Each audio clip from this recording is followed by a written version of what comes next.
आपने ही कहा था, नारा दिया था, बहुत हुआ किसानों पर अत्याचार, अब की बार मोदी सरकार। अरे मोदी जी, थोड़ा भी आपके अंदर शर्म है तो चुल्लू भर पानी में डूब मरना चाहिए कि जिस किसान के नाम पर आप सत्ता में आए, जिस किसान के नाम को बेचकर आप सत्ता पर काबिज हुए, जिस किसान पर अत्याचार का नारा दे रहे थे कि हमारी सरकार आएगी तो अत्याचार नहीं होगा, उसी किसान पर आप अत्याचार करवा रहे हैं, उसको मरवा रहे हैं, उसको पिटवा रहे हैं, सोच रहे हैं डर जाएंगे। मोदी जी, आप अपने पुलिस के जरिए उन पर लाठी डंडे चलवाकर उनकी हड्डी तोड़ सकते हैं, हड्डी को तोड़वा सकते हैं, लेकिन उनके हौसले को नहीं तोड़ सकते। वो अपने बुलंद हौसले से आपको मात देंगे और आपको मजबूर करेंगे कि काला कानून, किसान विरोधी तीनों बिल को आप वापस लीजिए।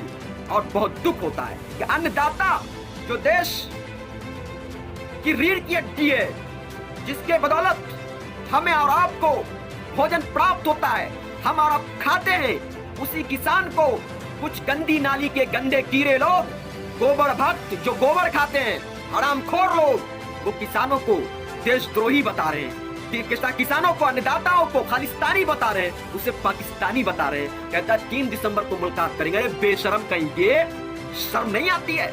देश का किसान रोड पर तड़प रहा है, उसको तड़पा रहे हो, उसको मरवा रहे हो, उस पर पानी का बौछार करवा रहे हो इस भीषण ठंड में। उससे मुलाकात करने का तुम्हारे पास समय नहीं है, उससे बात करने का तुम्हारे पास वक्त नहीं है, टाइम नहीं है, और चुनाव प्रचार करने हैदराबाद जाने का वक्त है।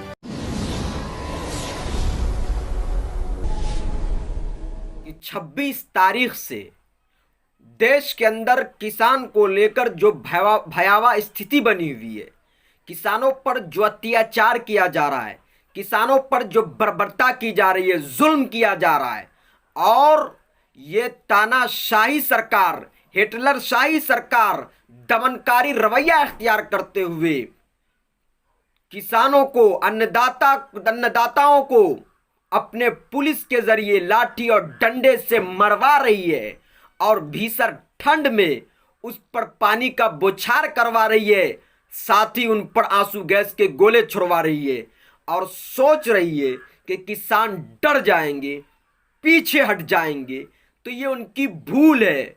ये उनके आका और उनके बाप ने जो अंग्रेज से डरकर माफी मांग ली थी सावरकर ने, उस तरह से किसान माफी मांगने वाले नहीं है, पीछे हटने वाले नहीं है, डरने वाले नहीं है, बल्कि आपकी आंख में आंख डालकर बात करने वाले हैं, और आपको मजबूर करेंगे कि आपने जो किसान के विरुद्ध, इन किसान विरोधी कानून आपने जो बिल पास किया है, कृषि बिल, आपको उनको वापस लेना पड़ेगा। साथ ही गारंटी देना पड़ेगा कि एमएसपी बरकरार रहेगा, एमएसपी बना रहेगा, और एमएसपी से अगर कोई कम पर खरीदारी करता है तो उस पर ठोस कार्रवाई होगी।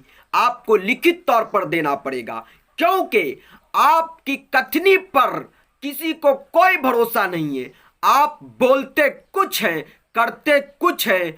आप बोलकर कब पलट जाएं और कब इनकार कर दें, कोई नहीं जानता।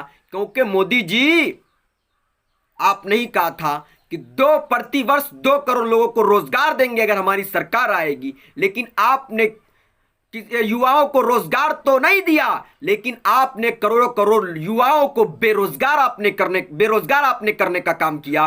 साथ ही आपने कहा था कि 15-15 लाख खाते में देंगे, लेकिन 15-15 लाख तो आपने नहीं दिया, बल्कि नोटबंदी के नाम पर लोगों का जमा पैसा को आप निकलवा कर अपने चोर चंडाल यार अडानी अंबानी को फायदा पहुंचाने का आपने काम किया। आपने ही कहा था कि हम किसानों की आय दुगनी करेंगे, लेकिन आपने किसानों की आय दुगनी नहीं की। आपने ही कहा था किसानों का कर्ज माफ करेंगे, लेकिन आपने किसानों का कर्ज माफ नहीं किया। आपने ही कहा था कि महिलाओं को तहफ्फुज देंगे, सुरक्षा देंगे, लेकिन आपने महिलाओं को तहफ्फुज, सुरक्षा नहीं दिया, बल्कि आपकी सरकार में महिलाओं पर ज्यादा अत्याचार हो रहा है, महिलाओं के साथ ज्यादा दुष्कर्म हो रहे हैं, और महिलाओं के साथ छेड़खानी के वारदात ज्यादा ही कुछ हो रहे हैं। आपने ही कहा था, नारा दिया था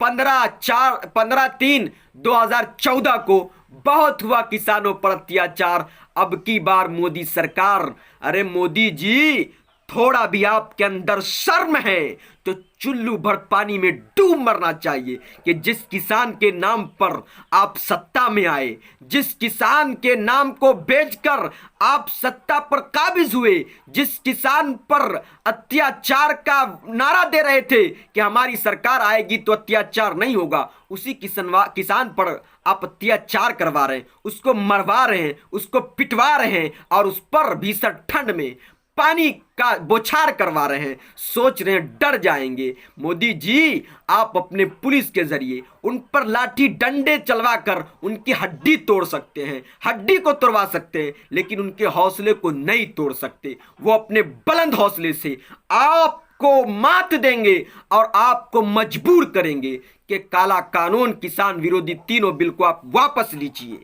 और बहुत दुख होता है कि अन्नदाता, जो देश की रीढ़ की हड्डी है, जिसके बदौलत हमें और आपको भोजन प्राप्त होता है, हम और आप खाते हैं, उसी किसान को कुछ गंदी नाली के गंदे कीड़े लोग, गोबर भक्त जो गोबर खाते हैं, हरामखोर लोग, वो किसानों को देशद्रोही बता रहे हैं, किसानों को, अन्नदाताओं को खालिस्तानी बता रहे हैं, उसे पाकिस्तानी बता रहे हैं और उस पर कीचड़ उछाल रहे हैं। मैं कहना चाहता हूं काश कि तुम अगर मेरे सामने होकर किसानों पर कीचड़ उछालते, किसानों पर तुम अभद्र भाषा का प्रयोग करते, उन्हें देशद्रोही कहते, खुदा की कसम, ईश्वर की कसम, मैं तुम्हें जूते से ढूंढने का काम करता, जूते से मारने का काम करता। क्योंकि किसानों पर तुम अभद्र टिप्पणी करोगे, किसानों के देशभक्ति पर सवाल उठाओगे तो हम तुम्हें बख्शने वाले नहीं हैं। अरे देश के देशद्रोही तो तुम्हारे आका और तुम्हारे आबाओ अजदाद थे, जिन्होंने अंग्रेजों से माफी मांगने का काम किया, अंग्रेजों के तलवे चाटे, अंग्रेजों की मुखबिरी की, अंग्रेजों की दलाली की और जेल से छूटने के लिए 6 मर्तबा माफीनामा लिखा और कहा कि मुझे जेल से छोड़ दो, हम जंगे आज़ादी में हिस्सा नहीं लेंगे। तो देश के गद्दार और देशद्रोही तो तुम्हारे आका और तुम्हारे पुरखे आबाओ अजदाद हैं। उस पर सवाल उठाओ, किसानों पर सवाल मत उठाओ। किसान से बड़े तुम देशभक्त नहीं हो, किसान से बड़े देश प्रेम नहीं हो। अरे थोड़ा भी अगर लाज लज्जा शर्म है तो यार जिसका खाते हो उसका तो गुण गाते। आज अगर वो किसान अनाज उगाना बंद कर दे, फसल उगाना बंद कर दे, तड़प तड़प कर मोदी भक्त हो या कोई हो, मर जाएगा, लेकिन उसे अनाज खाना 2 टाइम की रोटी प्राप्त नहीं होगी। क्योंकि ये किसान ही है जो अनाज उगाता और तुमको जीवित रहने का मौका देता है, तुम जीवित हो। क्योंकि किसान ही एक ऐसा है जो अपने आप को भूखा रहता है, लेकिन देश की जनता का पेट भरने का काम करता है। आज तुम उसका खाकर हरामखोरी करते हो, उस पर कीचड़ उछालते हो, उसको कहते हो देशद्रोही, मक्कार कहीं के, गोबर भक्त कहीं के। अगर तुम हरामखोर नहीं होते तो किसानों पर इस तरह का तुम अभद्र भाषा का प्रयोग नहीं करते, उसको देशद्रोही नहीं कहते, खालिस्तानी नहीं कहते। खालिस्तानी, देशद्रोही, गद्दार तुम हो, तुम्हारे आका आबाओ अजदाद हैं। लेकिन किसान नहीं है, किसान से बड़ा देशभक्त कोई नहीं है। और ये मोदी जी और तरीपार अमित शाह जी किसानों की समस्याओं को ना सुनकर, किसानों के मसले का हल ना कर ये हैदराबाद चुनाव की तैयारी कर रहे हैं। मतलब साफ सीधी सी बात है कि इनको अपनी कुर्सी की फिक्र है, कुर्सी की चिंता है, सत्ता के ये लोग पुजारी है, लेकिन इनको देश की जनता, देश के किसानों की चिंता नहीं है। कहता है 3 दिसंबर को मुलाकात करेंगे। अरे बेशरम कहीं के, शर्म नहीं आती है? देश का किसान रोड पर तड़प रहा है, उसको तड़पा रहे हो, उसको मरवा रहे हो, उस पर पानी का बौछार करवा रहे हो इस भीषण ठंड में।